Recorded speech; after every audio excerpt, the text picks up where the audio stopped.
Hello दोस्तों, स्वागत करता हूं एक बार फिर से आप सभी का परीक्षा तक के यूट्यूब चैनल पर। मैं हूं गौरव। एक बार फिर से हम आप लोगों के लिए लेकर आए हैं एक और आपका ऑफिशियल जो क्वेश्चन पेपर है एसएससी जीडी के लिए, जिसका आज हमने लिया है 13/2/2019 को, जो कि आपका शिफ्ट फर्स्ट में पूछा गया था। ठीक है, और जो ये वीडियो नंबर है वो है वीडियो नंबर 7, यानी कि इससे पहले इसके जो 6 पार्ट हैं वो ऑलरेडी आ चुके हैं।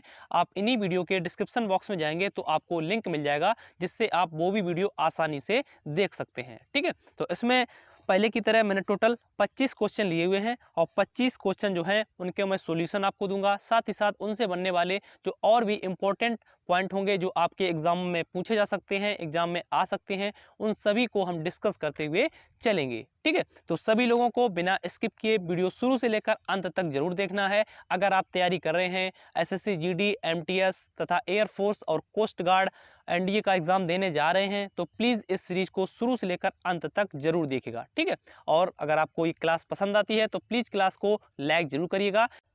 अगर आप मेरे चैनल पर नए हैं और सिर्फ वही पढ़ना चाहते हैं जो एग्ज़ाम के पॉइंट ऑफ व्यू से इम्पॉर्टेंट हो और एग्ज़ाम में पूछा जाता हो तथा प्रीवियस ईयर एग्ज़ाम में पूछा गया हो, तो अभी मेरे इस चैनल को सब्सक्राइब कर लें और बेल आइकन को भी प्रेस कर दें। ठीक है, तो चलिए अब शुरू करते हैं और आते हैं क्वेश्चन पेपर की तरफ। शुरुआत करते हैं पहले क्वेश्चन से। तो चलिए अब शुरू करते हैं पहले क्वेश्चन से। तो पहले क्वेश्चन में आपसे कहा गया है भारत के प्रथम मानव युक्त अंतरिक्ष कार्यक्रम यात्रा का नाम है, यानी कि भारत अपना एक अंतरिक्ष कार्यक्रम लॉन्च कर रहा है जिसमें वो मानव को अंतरिक्ष पर भेजने वाला है। वही आपसे पूछ रहा है कि उस यात्रा का नाम क्या है या उस मिशन को क्या नाम दिया गया है। ये भी आपसे इस प्रकार से भी आपसे पूछा जा सकता है। तो याद रखिएगा, भारत ने जो अपना प्रथम मानव युक्त अंतरिक्ष कार्यक्रम लॉन्च किया है उसका जो नाम रखा हुआ है वो रखा हुआ है गगनयान। क्या रखा हुआ है? गगनयान। गगनयान जिसको भारत 2021 में अंतरिक्ष में भेजने वाला था, बट इसको किन्हीं कारणों की वजह से इसको 2021 से लेकर पोस्टपोन कर दिया गया। अब इसको 2023 में अंतरिक्ष में भेजा जाएगा। तो अगर आपसे इसकी डेट पूछ ले तो डेट को आप मेंशन कर लीजिएगा, इसको भारत 2023 में भेजने वाला है। ठीक है, चलिए तो अब बात कर लेते हैं जो भी आपके ऑप्शन दिए गए हैं इनसे किस प्रकार के क्वेश्चन आपसे पूछे जा सकते हैं या फिर आपके प्रीवियस ईयर एग्जाम जो हुए हैं उनमें पूछे गए हैं। ठीक है, ऑप्शन नंबर फर्स्ट की बात कर लें तो लिखा हुआ चंद्रयान, यानी कि चंद्रयान फर्स्ट। तो पहले तो आपसे पूछ लेगा चंद्रयान फर्स्ट को भारत ने कब लॉन्च किया, तो आप डेट को मेंशन करिएगा। भारत ने इसको 22 अक्टूबर 2008 को लॉन्च किया था। ठीक है, कब लॉन्च किया था? 22 अक्टूबर 2008 को। उसके बाद आपसे अगर पूछ लेगा भारत ने इसको किस यंत्र द्वारा लॉन्च किया, तो याद रखिएगा भारत ने इसको PSLV C11 से लॉन्च किया था। ठीक है, किस वाहन द्वारा लॉन्च किया था? तो PSLV C11 से इसको लॉन्च किया था। ठीक है, उसके बाद अगर हम ऑप्शन देखें सी लिखा हुआ है मंगलयान। मंगलयान जो आपका फर्स्ट है इसको भारत ने लॉन्च किया था 5 नवंबर 2013 को। कब लॉन्च किया था? 5 नवंबर 2013 को। ठीक है, उसके बाद अगर आपसे पूछ ले भारत ने इसको किस यान द्वारा लॉन्च किया, तो इसको आप नोट करिएगा, इसको भारत ने PSLV C25 से लॉन्च किया था। ठीक है, अगर पूछ लेगा किसने लॉन्च किया तो इसको इसरो ने लॉन्च किया था। उसके बाद अगर हम देखें ऑप्शन नंबर डी तो लिखा हुआ है चंद्रयान सेकेंड। तो चंद्रयान सेकेंड के बारे में अगर आपसे पूछ ले तो या इसको आप नोट कर लीजिएगा, इसको भारत ने 22 जुलाई 2019 को भेजा हुआ था। कब भेजा हुआ था? 22 जुलाई 2019 को। ठीक है, उसके बाद अगर आपसे पूछ ले भारत ने इसको किस यान द्वारा लॉन्च किया, तो याद रखिएगा भारत ने इसको GSLV मार्क 3 M1 से लॉन्च किया था। किससे लॉन्च किया था? GSLV मार्क 3 और M1 से इसको लॉन्च किया था। ठीक है, तो सभी के बारे में हमने जो भी आपको पॉइंट बताए उन सभी पॉइंटों को आप नोट जरूर करिएगा, ये आपसे आगामी एग्जाम में पूछे जा सकते हैं। ठीक है, चलिए बढ़ते हैं अगले क्वेश्चन की तरफ। Question number 2। तो क्वेश्चन नंबर 2 पर बढ़ने से पहले अगर आप इस क्लास की PDF पाना चाहते हैं तो इसी वीडियो के आप डिस्क्रिप्शन बॉक्स में जाएंगे तो आपको PDF का लिंक मिल जाएगा, जिससे आप आसानी से इस वीडियो की PDF पा सकते हैं। ठीक है, उसके बाद अगर आप चाहते हैं कि मेरे आप टेलीग्राम से जुड़ें तो इसी वीडियो के डिस्क्रिप्शन बॉक्स में आपको टेलीग्राम का भी लिंक मिल जाएगा, जिससे आप आसानी से हमसे टेलीग्राम पर भी जुड़ सकते हैं। ठीक है, चलिए अब देख लेते हैं दूसरा प्रश्न क्या पूछा गया था। दूसरे प्रश्न में आपसे पूछा गया था, कह रहा है कि सूफी परंपरा के अनुसार खाना कहा का अर्थ है, यानी कि सूफी जो परंपरा चलती है जो कि इस्लाम धर्म से रिलेटेड है, वही आपसे कह रहा है कि सूफी परंपरा के अनुसार जो खाना कहा शब्द का जो उच्चारण है या शब्द का अर्थ क्या है, जो कि आपकी सूफी परंपरा के अनुसार आपको बताना है। तो सूफी परंपरा के अनुसार जो खाना कहा होता है उसको कहा जाता था सराय। क्या कहा जाता था? सराय। जो सराय होती थी पुराने दिनों में, तो वो होती थी जब हमारे जो पूर्वज थे वो किसी की यात्रा या किसी दूर देश की यात्रा करते थे, जब वो रात को कहीं पर विश्राम करते थे तो किसी सराय का ही सहारा लेते थे जहाँ पर वो रुकते थे। ठीक है, तो उसी को सराय कहा जाता था। ठीक है, चलिए देखते हैं अगला प्रश्न, question number third. Question number third में आपसे कह रहा है, निम्न में कौन सा शहर हड़प्पा सभ्यता का शहर नहीं था? यानी कि जो आपके 4 ऑप्शन दिए गए हैं इनमें से आपको बताना है कि कौन सा ऐसा जो शहर था वो हड़प्पा सभ्यता से संबंधित नहीं है या हड़प्पा सभ्यता का वो शहर नहीं है।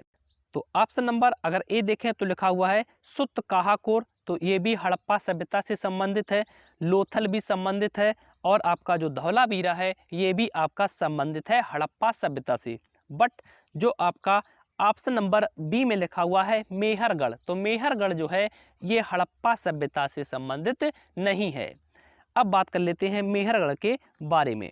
तो मेहरगढ़ जो कि आपका वर्तमान में पाकिस्तान का जो बलूचिस्तान वाला एरिया पड़ता है वहाँ पर ये पड़ता है मेहरगढ़। ठीक है, मेहरगढ़ के बारे में एक पॉइंट आप जरूर नोट करिएगा, ये पॉइंट आपसे कई बार एग्जाम में पूछा गया है।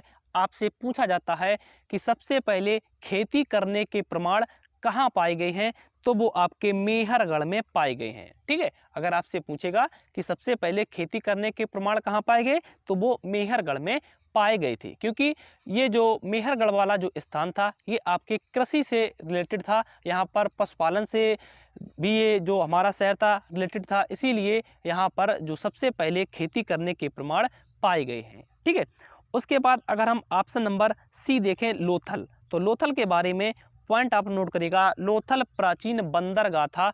उस जो हड़प्पा सभ्यता थी वहाँ पर ये लोथल जो था वो बंदरगाह के रूप में सामने आया था। ठीक है, अगर पूछ ले लोथल भारत के किस प्रदेश में स्थित है, तो यह भारत के गुजरात राज्य में स्थित है लोथल। ठीक है, और आपका ऑप्शन नंबर जो डी लिखा हुआ है धौलावीरा, तो धौलावीरा जो है ये आपके गुजरात में जो कच्छ वाला जो एक जिला है या कच्छ वाला जो एरिया है वहाँ पर ये पड़ता है आपका धौलावीरा। ठीक है, चलिए देख लेते हैं अगला प्रश्न, क्वेश्चन नंबर 4 कह रहा है, निम्न में कौन सा संस्थान भारत में ऋण के औपचारिक स्रोत के प्रति उत्तरदायी है? यानी कि भारत में जो किसानों की बात कर लें या फिर गैर किसानों की बात कर लें, जो लोन प्रोवाइड करने का कार्य करती है, उस संस्था का आपसे नाम पूछ रहा है। तो उस संस्था का नाम जो हो जाएगा वो आपका हो जाएगा नाबार्ड। क्या हो जाएगा? नाबार्ड। अगर हम नाबार्ड के बारे में बात कर लें तो इसकी स्थापना 12 जुलाई 1982 को हुई थी। आपसे डेट पूछी जा सकती है, इसलिए इसको नोट कर लीजिएगा कि नाबार्ड की स्थापना 12 जुलाई 1982 को हुई थी। ठीक है, तो इसके लिए एक कमेटी भी फॉर्म की गई थी जिसका नाम दिया गया था शिवरमन कमेटी। क्या दिया गया था? शिवरमन कमेटी। ठीक है, उसके बाद अगर आपसे पूछ ले नाबार्ड जो बैंक है इसका मुख्यालय यानी इसका जो हेडक्वार्टर है वो कहाँ है, तो याद रखिएगा इसका जो हेडक्वार्टर है वो है मुंबई में। कहाँ पर है? मुंबई में। ठीक है, उसके बाद अगर आपसे पूछ ले कि इसके वर्तमान में अध्यक्ष कौन है, तो गोविंद चिंतालू इसके वर्तमान में अध्यक्ष हैं। ठीक है, 12 जुलाई 1982 को इसकी स्थापना होती है। इसकी जो समिति बनाई जाती है वो शिवरमन समिति बनाई जाती है। इसका जो हेडक्वार्टर है वो मुंबई में है और इसके जो वर्तमान में प्रेसिडेंट यानी अध्यक्ष हैं वो गोविंद चिंतालू जी हैं। ठीक है, तो इन सभी पॉइंटों को आप नोट कर लीजिएगा नाबार्ड बैंक के बारे में। तो इसका जो राइट ऑप्शन हो जाएगा वो आपका हो जाएगा ऑप्शन नंबर सी। ठीक है, चलिए देखते हैं अगला प्रश्न। बात करते हैं क्वेश्चन नंबर 5 की। कह रहा है, निम्न में कौन अपवाहन तंत्र जल निकास आधारित सम्मिलित नहीं है। यानी कि अपवाहन तंत्र जल जो निकास होता है, यानी कि जिससे सिंचाई की जाती है, सिंचाई के जो माध्यम होते हैं उन्हीं के बारे में आपसे पूछ रहा है कि कौन सा ऐसा इनमें से ऑप्शन है जो सिंचाई तंत्र का हिस्सा नहीं है। तो इनमें से जो सिंचाई तंत्र का हिस्सा नहीं है वो है आपका अपवहन तंत्र का स्रोत। यानी कि जो स्रोत होता है जहां से पानी का उद्गम होता है वहां सिंचाई तंत्र का हिस्सा नहीं होता है, क्योंकि वहां से फिर नहरें, आपकी नदियां वगैरह बनाई जाती हैं जिससे वो सिंचाई के लिए हमारी अनुकूल होती हैं।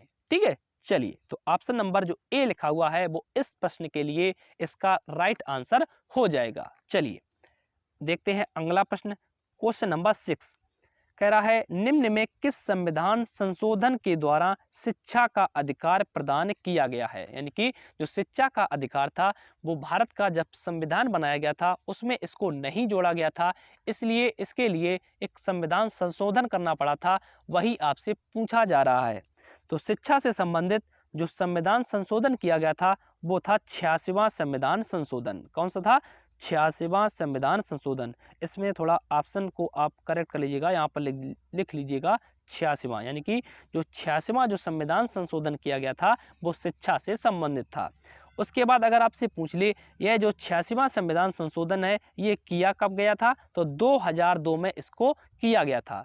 जब यह संविधान संशोधन किया गया था तो इसके तहत जो आपके 14 वर्ष तक के जो बच्चे थे, यानी 6 वर्ष से लेकर 14 वर्ष तक के जो बच्चे थे उनको मुफ्त शिक्षा देने का अधिकार दिया गया था। ठीक है, किस संविधान संशोधन के तहत? तो याद रखिएगा 86 संविधान संशोधन के तहत, जो कि 2002 में आपका हुआ था।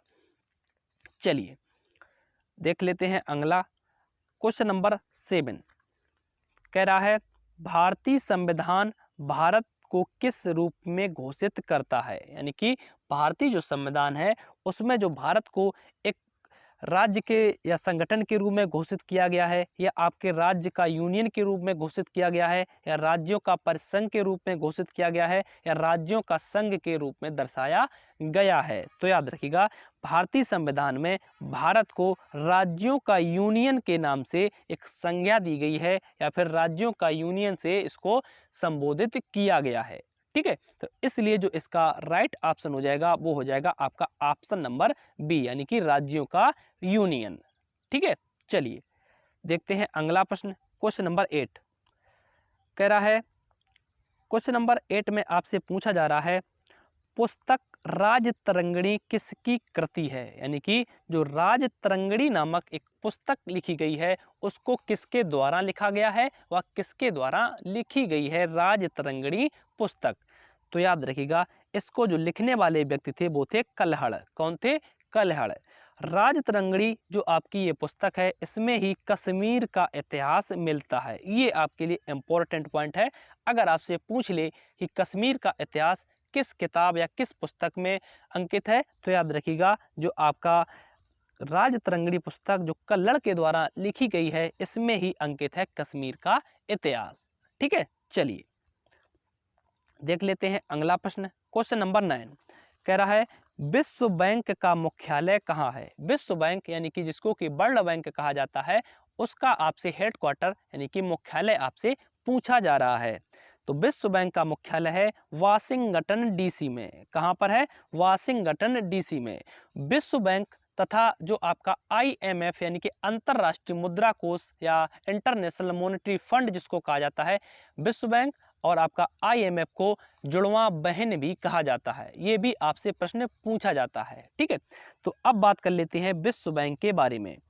विश्व बैंक जिसकी स्थापना 1944 को हुई थी और इसने अपना कार्य 1945 में करना स्टार्ट किया था। ठीक है, उसके बाद अगर आपसे पूछ ले इस विश्व बैंक की स्थापना किस समझौते के तहत हुई थी, तो ब्रिटेन वुड्स नामक एक जो समझौता किया गया था उसके तहत विश्व बैंक की स्थापना की गई थी। ठीक है, उसके बाद अगर आपसे पूछ ले इसमें टोटल जो नंबर ऑफ कंट्री यानी कि टोटल देशों की संख्या है वो कितनी है, तो याद रखिएगा पहले इसमें जो नंबर ऑफ कंट्री यानी देशों की संख्या थी वो 189 थी, बट अब इसमें जो नया देश एक अंडोरा नामक जुड़ गया है तो इसलिए इसकी संख्या 190 हो गई है। ठीक है, इसीलिए आपसे पूछा भी जाता है कि जो आपका वर्ल्ड बैंक है इसमें जो अभी हाल में अंतिम देश जुड़ा है वो कौन सा है, तो याद रखिएगा वो है अंडोरा। ठीक है, कौन सा है?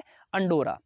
उसके बाद अगर आपसे पूछ ले इसके वर्तमान में अध्यक्ष कौन है, तो याद रखिएगा इसके वर्तमान में डेविड मालपास इसके अध्यक्ष हैं। कौन है? David Malpass. ठीक है, चलिए तो इन सभी पॉइंटों को आप जरूर से नोट करिएगा। चलिए अब बात कर लेते हैं क्वेश्चन नंबर 10 की। कह रहा है 2018 में नोबेल शांति पुरस्कार से सम्मानित किया गया है। यानी कि 2018 में जो नोबेल का जो शांति वाला यानी पीस अवार्ड दिया गया था वो किसको दिया गया था? तो वो मिला था 2018 में नादिया मुराद को। किसको दिया गया था? नादिया मुराद को, जो कि एक इराकी महिला है। ठीक है, कहाँ की निवास करती हैं? तो ये इराक से बिलोंग करती हैं।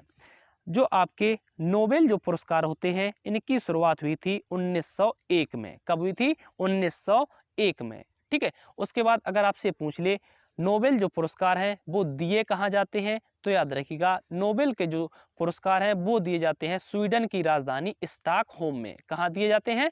स्वीडन की राजधानी स्टॉकहोम में। बट जो नोबेल में जो पीस यानी कि शांति वाले जो नोबेल पुरस्कार दिए जाते हैं वो दिए जाते हैं नॉर्वे की राजधानी ओस्लो में। ये आपसे पूछा जा सकता है कि जो ये नोबेल पीस वाले अवार्ड होते हैं ये किस देश के द्वारा दिए जाते हैं, तो याद रखिएगा ये दिए जाते हैं नॉर्वे की राजधानी ओस्लो के द्वारा, और इनकी शुरुआत 1901 में हुई थी नोबेल अवार्ड की। ठीक है, चलिए उसके बाद अगर आपसे पूछ ले कुछ और, क्योंकि आपका जो एग्ज़ाम होना है वो 2021 में होना है, इसलिए जो 2019 वाला नोबेल का शांति वाला अवार्ड है और 2020 वाला जो अवार्ड है इनको भी आप जरूर से नोट कर लीजिएगा। अगर आपसे पूछ ले 2019 में नोबेल का जो पीस वाला अवार्ड है वो किसको दिया गया, तो इसको नोट करिएगा, एबी अहमद। किसको दिया गया था? एबी अहमद, जो कि इथोपिया के राष्ट्रपति हैं। ठीक है, उसके बाद अगर आपसे पूछ ले कि 2020 में नोबेल का जो पीस वाला अवार्ड दिया गया वो किसको दिया गया, तो याद रखिएगा वर्ल्ड फूड प्रोग्राम। किसको दिया गया? वर्ल्ड फूड प्रोग्राम जो एक संस्था है उसको दिया गया था 2020 में नोबेल का शांति वाला अवार्ड। ठीक है, चलिए तो इन सभी को 2018 और 2019 और 2020 को आप जरूर से नोट कर लीजिएगा। ये आपसे 2021 में जो आपका पेपर होना है एसएससी जीडी का उसमें ये पूछा जा सकता है। ठीक है, वैसे तो ये सभी एग्जाम के लिए इम्पोर्टेंट है तो सभी लोग इसको जरूर से नोट कर लीजिएगा। अब अगर आप लोग हमारी इस क्लास को पसंद कर रहे हैं, आप लोग को अच्छा लग रहा है कि हम आप लोगों के लिए अच्छा से अच्छा कर रहे हैं, तो प्लीज़ इस क्लास को लाइक करिएगा, ज़्यादा से ज़्यादा अपने दोस्तों के पास शेयर भी करिएगा। अगर आप हमसे कोई भी प्रश्न पूछना चाहते हैं या कोई भी ऐसा पॉइंट है जो आपको नहीं आ रहा है या नहीं समझ में आया है, तो प्लीज़ इस कमेंट बॉक्स के नीचे आप वो प्रश्न को ड्रॉप कर दीजिएगा, हम आपका जवाब जरूर से देंगे। ठीक है, चलिए बढ़ते हैं अगले प्रश्न की ओर। प्रश्न नंबर 11 कह रहा है भारत के किस नदी पर धुआंधार जलप्रपात स्थित है? यानी कि भारत में जो धुआंधार जलप्रपात बना हुआ है वो किस नदी के ऊपर बना हुआ है? तो याद रखिएगा यह बना हुआ है नर्मदा नदी के ऊपर। कहाँ पर बना हुआ है? नर्मदा नदी के ऊपर। उसके बाद अगर आपसे पूछ ले यह धुआंधार जो जलप्रपात है वो भारत के किस राज्य में स्थित है? तो याद रखिएगा ये भारत के एमपी में जो जबलपुर वाला एरिया पड़ता है वहां पर ये पड़ता है आपका धुआंधार जलप्रपात। ठीक है, चलिए देखते हैं अगला प्रश्न। क्वेश्चन नंबर 12 कह रहा है किस शासक ने 2.5 दिन का झोपड़ा नामक मस्जिद का निर्माण कराया था? यानी कि कौन सा ऐसा शासक था जिसने जो 2.5 दिन का झोपड़ा नामक मस्जिद है उसका निर्माण करवाया हुआ था? तो इसका निर्माण जो करवाया था वो करवाया था कुतुबुद्दीन ऐबक ने। किसने करवाया था? कुतुबुद्दीन ऐबक ने। यानी कि ऑप्शन नंबर जो सी रखा हुआ है वो इस प्रश्न के लिए इसका राइट आंसर हो जाएगा। कुतुबुद्दीन जो ऐबक थे इन्होंने ही गुलाम वंश की स्थापना की थी। आपसे पूछा जाता है कि जो गुलाम वंश की स्थापना थी वो किसने की थी? तो याद रखिएगा कुतुबुद्दीन ऐबक ने इसकी स्थापना की थी। उसके बाद अगर इनका आपसे टर्म पूछ ले तो याद रखिएगा इन्होंने 1206 से लेकर आपके 1210 तक दिल्ली की गद्दी पर राज्य किया था। किसने? तो कुतुबुद्दीन ऐबक ने। और यही ऐसे व्यक्ति थे जिनकी पोलो खेलते हुए मृत्यु भी हो गई थी। ये भी प्रश्न आपसे पूछा जाता है कि कुतुबुद्दीन ऐबक की किस प्रकार मृत्यु हुई थी? तो याद रखिए ये घोड़े से जो पोलो वाला गेम था उसको खेले थे, जिसको पुराने समय में चौगान के नाम से भी जाना जाता था। ठीक है, अगर आपसे पूछ ले पोलो का पुराना नाम क्या है तो याद रखिएगा चौगान जो था वो पोलो को ही पुराने समय में चौगान के नाम से जाना जाता था। ऑप्शन नंबर जो आपका डी लिखा हुआ है सिकंदर लोदी, तो सिकंदर लोदी जो थे इन्होंने आगरा शहर की स्थापना की थी। ये प्रश्न जो है ये काफ़ी फेमस है, कई बार पूछा जाता है कि आगरा शहर की स्थापना किसने की, तो याद रखिएगा वो सिकंदर लोदी ने की थी। ठीक है, चलिए देखते हैं अगला प्रश्न। क्वेश्चन नंबर 13 कह रहा है भीमबेटका नामक विश्व धरोहर किसके लिए प्रसिद्ध है। यानी भीमबेटका जो एक प्रसिद्ध धरोहर स्थल है जो कि आपके मध्य प्रदेश में पड़ती है, वही आपसे पूछ रहा है कि किसके लिए प्रसिद्ध है। ऑप्शन नंबर अगर ए देखें तो लिखा हुआ है एक चट्टान से बने मंदिरों के लिए, बिल्कुल गलत। उसके बाद अगर हम ऑप्शन नंबर सी देखें तो बौद्ध स्तूपों के लिए, तो ये भी गलत हो जाएगा। ऑप्शन नंबर डी लिखा हुआ है अशोक स्तंभ के लिए, तो ये भी गलत हो जाएगा। जो भीमबेटका नामक जो विश्व धरोहर स्थल है यह जो फेमस है वो फेमस है प्रयाग ऐतिहासिक शिलालेख के लिए। यहाँ पर जो पुराने समय में जो शिलालेख लिखे गए थे उसके लिए ही फेमस है भीमबेटका। ठीक है, अगर हम बात करें भीमबेटका के बारे में तो पहले तो आपसे यही पूछ लेगा कि भीमबेटका जो है वो कहाँ पर पड़ता है, तो याद रखिएगा ये भारत के जो एमपी वाला यानी मध्य प्रदेश वाला जो एरिया है वहाँ पर ये पड़ता है। उसके बाद अगर आपसे पूछ ले इसकी खोज किसने की, तो याद रखिएगा इसकी खोज की थी विष्णु श्रीधर ने। किसने की थी? विष्णु श्रीधर ने। ठीक है, उसके बाद अगर आपसे पूछ ले यूनेस्को ने इसको अपनी धरोहर सूची में कब शामिल किया, तो 2003 में इसको यूनेस्को ने अपनी धरोहर वाली जो एक सूची बनती है उसमें इसको शामिल किया था। ठीक है, चलिए देख लेते हैं क्वेश्चन नंबर 14 कह रहा है निम्न में कौन सा नीला लिटमस लाल है। यानी कि इनमें से कौन सा ऐसा जो लिटमस है वो नीला है बट वो लाल है। ठीक है, तो वो लिटमस आपका हो जाएगा सिरका। कौन हो जाएगा? सिरका। सिरका का आपसे रासायनिक सूत्र पूछा जाता है तो इसको आप नोट कर लीजिएगा CH3COOH। क्या इसका सूत्र हो जाएगा? CH3COOH। सिरका को ही कहा जाता है एसिटिक एसिड। क्या कहा जाता है? Acetic acid. इसको भी आप नोट कर लीजिएगा। ठीक है, तो इसका जो राइट ऑप्शन हो जाएगा वो आपका हो जाएगा सिरका, यानी कि ऑप्शन नंबर ए। ठीक है, चलिए देख लेते हैं क्वेश्चन नंबर 15 कह रहा है ओडिशा में ब्रंगा क्या होता है। यानी कि ब्रंगा जो शब्द है उसका ओडिशा में क्या यूज होता है, या ब्रंगा शब्द ओडिशा में किसके लिए प्रयोग हुआ है।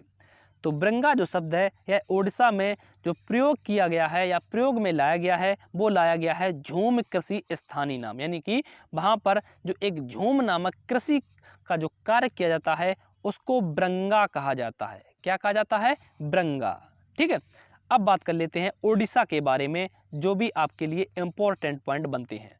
ओडिशा की अगर आपसे लैंग्वेज यानी भाषा पूछ ले तो यहाँ की जो भाषा हो जाएगी वो हो जाएगी उड़िया। क्या हो जाएगी? उड़िया। ओडिशा में ही आपकी पड़ती है चिल्का झील। ठीक है, कौन सी झील पड़ती है? ओडिशा में पड़ती है आपकी चिल्का झील।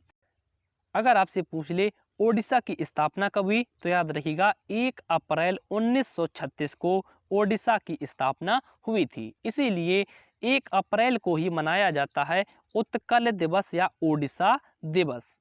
ठीक है, कब मनाया जाता है? 1 अप्रैल को। ठीक है, चलिए तो अभी तक अगर आप लोगों ने इस वीडियो को लाइक नहीं किया है तो प्लीज़ वीडियो को लाइक जरूर करिएगा। अगर चैनल पर आप नए जुड़े हैं तो प्लीज़ चैनल को सब्सक्राइब करके बेल आइकन जरूर दबा लीजिएगा ताकि आपके पास जो वीडियो जैसे ही आती है आपके पास जो नोटिफिकेशन है वो सबसे पहले आ सके। ठीक है, और उसके बाद इस वीडियो को ज़्यादा से ज़्यादा शेयर करिएगा ताकि हम आपके लिए डेली इसी तरह एक जो क्वेश्चन पेपर है वो आपके लिए डिस्कशन करते रहें। ठीक है, चलिए देखते हैं अगला प्रश्न। क्वेश्चन नंबर 16 कह रहा है निम्न में कौन सा त्योहार विष्णु भगवान के वामन अवतार पर किया जाता है। तो विष्णु भगवान का जो वामन अवतार माना जाता है उस रूप में जो एक त्योहार मनाया जाता है जिसको कहा जाता है ओणम। क्या कहा जाता है? ओणम। ओणम जो आपका ये फेस्टिवल है ये आपका फसल के कटाई के रूप में भी सेलिब्रेट किया जाता है। ठीक है, तो इसलिए जो इसका राइट ऑप्शन हो जाएगा वो हो जाएगा आपका option number C. Option number D में लिखा हुआ है बिहू, तो बिहू जो लोक नृत्य है ये आपका हो जाएगा असम, यानी कि असम से संबंधित है बिहू। ठीक है, चलिए देखते हैं क्वेश्चन नंबर 17। कह रहा है भारत का आर्थिक सर्वेक्षण किसके द्वारा करवाया जाता है। तो भारत का जो आर्थिक सर्वेक्षण करवाया जाता है वो करवाया जाता है आपके, तो वो करवाया जाता है आर्थिक मामले विभाग के द्वारा, यानी कि ऑप्शन नंबर जो डी लिखा हुआ है वो इस प्रश्न के लिए इसका राइट आंसर हो जाएगा। आर्थिक मामले विभाग अगर आपसे पूछ ले यह जो विभाग है वो किस मंत्रालय के अधीन है, तो याद रखिएगा यह विभाग है वित्त मंत्रालय के अधीन। अगर पूछ ले वर्तमान में वित्त मंत्री कौन है, तो याद रखिएगा निर्मला सीतारमण हमारी वर्तमान में वित्त मंत्री यानी कि फाइनेंस मिनिस्टर हैं। ठीक है, चलिए देखते हैं अगला प्रश्न, क्वेश्चन नंबर 18। कह रहा है निम्न में किस संगठन को 2017-18 की अबुल कलाम आज़ाद ट्रॉफी मिली। तो 2017 में जो अबुल कलाम आज़ाद जो ट्रॉफी जीती थी वो जीती थी गुरु नानक देव विश्वविद्यालय ने। किसने जीती थी? गुरु नानक देव विश्वविद्यालय ने। अगर हम बात कर लें गुरु नानक देव यूनिवर्सिटी के बारे में, तो याद रखिएगा इसकी स्थापना 24 नवंबर 1969 को हुई थी। कब हुई थी? 24 नवंबर 1969 को। अगर पूछ ले कहाँ पर की गई थी, तो पंजाब के अमृतसर में इसकी स्थापना की गई थी आपके गुरु नानक यूनिवर्सिटी की। ठीक है, चलिए देखते हैं अगला प्रश्न, क्वेश्चन नंबर 19। कह रहा है फरवरी 2019 को नीति आयोग के उपाध्यक्ष बनाए गए हैं। नीति आयोग एक ऐसा टॉपिक है जिससे कहीं ना कहीं एक प्रश्न जरूर बन जाता है अगर आप तैयारी कर रहे हैं कंपटीशन एग्जाम की। तो अगर आप चाहते हैं कि नीति आयोग और योजना आयोग में अंतर क्या है, या नीति आयोग में किस किस प्रकार के क्वेश्चन बन सकते हैं, या फिर आपके योजना आयोग में किस किस प्रकार के क्वेश्चन बन सकते हैं, तो इसका जो हमने वीडियो है वो ऑलरेडी बना रखा है जिसको हमने अपलोड किया हुआ है। अगर आप वो भी वीडियो देखना चाहते हैं नीति आयोग और योजना आयोग के बारे में, तो इसी वीडियो के डिस्क्रिप्शन बॉक्स में आपको उसका भी लिंक मिल जाएगा, जिससे आप देख सकते हैं कि किस प्रकार के नीति आयोग और योजना आयोग के प्रश्न बन सकते हैं। नीति आयोग और योजना आयोग से मैं ये 100% श्योरली के साथ कह सकता हूँ कि यहाँ से क्वेश्चन बनता ही बनता है। ठीक है, क्योंकि इसको बनाया गया ही है एग्जाम के लिए। ठीक है, मैंने देखा है इसका आकार तो कुछ होता नहीं है, बट इसको एग्जाम के लिए ही बनाया गया है नीति आयोग को। ठीक है, तो आपसे पूछ रहा है नीति आयोग के उपाध्यक्ष बनाए गए थे 2019 में। पहले तो हम बात कर लेते हैं नीति आयोग के बारे में। तो नीति आयोग जिसकी स्थापना हुई थी 1 जनवरी 2015 को। कब हुई थी? 1 जनवरी 2015 को। अगर आपसे पूछ ले नीति आयोग की स्थापना किसके स्थान पर हुई, तो याद रखिएगा इसकी स्थापना हुई थी योजना आयोग के स्थान पर। योजना आयोग जिसकी स्थापना आपकी हुई थी 1950 में। और जो नीति आयोग के हैं अध्यक्ष जो बनाए जाते हैं वो खुद ही प्रधानमंत्री बनाए जाते हैं। तो इसलिए अगर पूछ ले वर्तमान में इसके अध्यक्ष कौन है, तो नरेंद्र मोदी इसके वर्तमान में अध्यक्ष हो जाएंगे। अब क्वेश्चन में पूछा गया था फरवरी 2019 में उपाध्यक्ष कौन बनाए गए थे, तो राजीव कुमार इसके उपाध्यक्ष बनाए गए थे, जो कि वर्तमान में भी नीति आयोग के उपाध्यक्ष हैं। इसके सीईओ भी बनाए जाते हैं। तो अगर आपसे पूछ ले वर्तमान में इसके सीईओ कौन है, तो अमिताभ कांत इसके वर्तमान में सीईओ हैं। ठीक है, चलिए देखते हैं क्वेश्चन नंबर 20। कह रहा है निम्न में कौन सा पारिस्थितिकी तंत्र का कृत्रिम नहीं है, यानी कि जो आपका पारिस्थितिकी तंत्र है वो कृत्रिम नहीं है, यानी कि मानव निर्मित नहीं है, वो प्राकृतिक द्वारा बनवाया गया है या प्राकृतिक द्वारा बनाया हुआ है। ठीक है, तो वो जो आपका उद्यान होता है ये भी मानव कृत्रिम है, यानी मानव के द्वारा बनाया जाता है। खेती भी मानव के द्वारा की जाती है। जो बांध बनाए जाते हैं ये भी आपके मानव के द्वारा ही बनाए जाते हैं। बट जो जंगलों की जो उत्पत्ति हुई या बड़े बड़े जो जंगल हैं उनकी जो उत्पत्ति है वो कृत्रिम नहीं है, ये एक प्राकृतिक है। ठीक है, तो इसलिए जो इसका राइट ऑप्शन हो जाएगा वो हो जाएगा आपका ऑप्शन नंबर सी, यानी कि जंगल। चलिए देखते हैं क्वेश्चन नंबर 21। कह रहा है निम्न में किस विकल्प को भारत में लोकतंत्र का त्रिस्तरीय माना जाता है, यानी कि भारत में जो लोकतंत्र का जो तीसरा स्तर है वो किसको माना जाता है। तो तीसरा जो स्तर है वो माना जाता है स्थानीय स्वशासन को, किसको माना जाता है? स्थानीय स्वशासन को, यानी कि ऑप्शन नंबर जो बी लिखा हुआ है वो इस प्रश्न के लिए इसका राइट आंसर हो जाएगा। चलिए देख लेते हैं क्वेश्चन नंबर 22। कह रहा है भारत में कुल कितनी महारत्न कंपनी हैं? तो भारत में टोटल 10 महारत्न कंपनी है, यानी कि ऑप्शन नंबर बी इसका राइट आंसर हो जाएगा। चलिए देखते हैं क्वेश्चन नंबर 22। कह रहा है अरुण जेटली स्टेडियम कहाँ है? तो अरुण जेटली जो स्टेडियम है वो आपका दिल्ली में है। कहाँ पर है? दिल्ली में।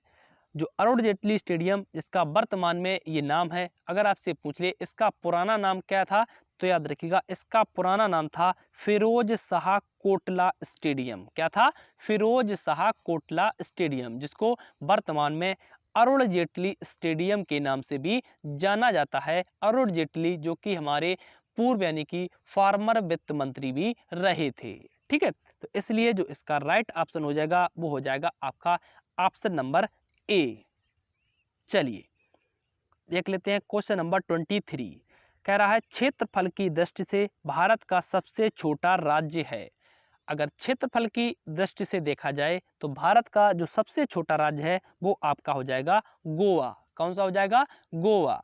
अगर आपसे पूछ ले क्षेत्रफल की दृष्टि से भारत का सबसे बड़ा राज्य कौन सा है, तो क्षेत्रफल की दृष्टि से जो भारत का सबसे बड़ा राज्य है वो आपका है राजस्थान। कौन सा है? राजस्थान। अगर आपसे पूछ ले दूसरे नंबर पर कौन है, तो दूसरे नंबर पर है आपका मध्य प्रदेश। अगर तीसरे नंबर पर पूछ ले तो तीसरे नंबर पर आपका हो जाएगा महाराष्ट्र। कौन सा हो जाएगा? महाराष्ट्र। अगर आपसे चौथे नंबर का पूछ ले तो वो आपका हो जाएगा उत्तर प्रदेश। ठीक है, बस इससे ज़्यादा आपसे नहीं पूछा जाएगा।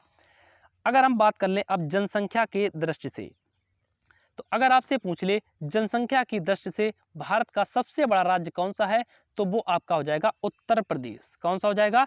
उत्तर प्रदेश। अगर पूछ ले जनसंख्या की दृष्टि से भारत का सबसे छोटा राज्य कौन सा है, तो वो आपका हो जाएगा सिक्किम। कौन सा हो जाएगा? सिक्किम।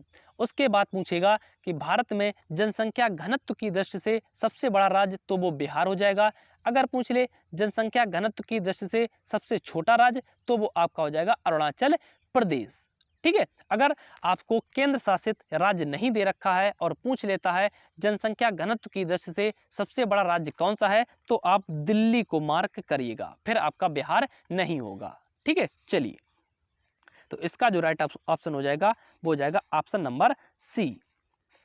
क्वेश्चन नंबर 24 कह रहा है अंकोर वाट का मंदिर भारत के बाहर किस देश में है? तो अंकोर वाट का जो मंदिर है वो भारत के बाहर कंबोडिया देश में बना हुआ है। कहाँ पर बना हुआ है? कंबोडिया में। ठीक है, उसके बाद अगर आपसे पूछ ले अंकोर वाट का जो मंदिर है इसमें किस भगवान की मूर्ति है, तो याद रखिएगा इसमें भगवान विष्णु की मूर्ति लगी हुई है। एक क्वेश्चन और बनता है कि अंकोर वाट का मंदिर किस नदी के किनारे है, तो मेकांग नदी के किनारे बना हुआ है आपका अंकोर वाट का मंदिर। ठीक है, चलिए तो बात कर लेते हैं आज के अंतिम प्रश्न की। कह रहा है ब्लैक पैगोडा कहाँ पर स्थित है? ब्लैक पैगोडा जिसको सूर्य मंदिर या कोणार्क मंदिर के नाम से भी जाना जाता है, जो कि आपका ओडिशा राज्य में स्थित है। ठीक है, इसके दो नाम हैं, यानी कि ब्लैक पैगोडा भी कहा जाता है और कोणार्क का सूर्य मंदिर भी इसको कहा जाता है। एक प्रश्न बन जाता है कि ब्लैक पैगोडा जो मंदिर है इसका निर्माण किसने करवाया था? तो याद रखिएगा इसका निर्माण गंग वंश के राजा नरसिंह देव फर्स्ट ने इसका निर्माण करवाया था। और यह एकमात्र ऐसा पहला मंदिर है जो पूरी तरीके से सोलराइज है, यानी कि सोलर सिस्टम से यह स्वचालित किया गया है ओडिशा सरकार के द्वारा। ठीक है, चलिए तो आज का जो हमारा सेशन था, जो आपका हमने लिया हुआ था एसएससी जीडी का 13 फरवरी 2019 को शिफ्ट फर्स्ट में क्वेश्चन पेपर आया हुआ था, जिसमें टोटल 25 क्वेश्चन पूछे गए थे, जिसको हमने डिस्कशन किया। आपको डिस्कशन जो था वो कैसा लगा ये हमें कमेंट बॉक्स में लिखकर ज़रूर बताएं। अगर आपको डिस्कशन अच्छा लगा हो, वीडियो अच्छा लगा हो, आपको लगता है कि हमने मेहनत की है, तो प्लीज़ वीडियो को लाइक करिएगा और ज़्यादा से ज़्यादा इस वीडियो को शेयर भी करिएगा। ठीक है, मिलते हैं नेक्स्ट वीडियो में, तब तक के लिए सभी भाइयों और बहनों को जय हिंद।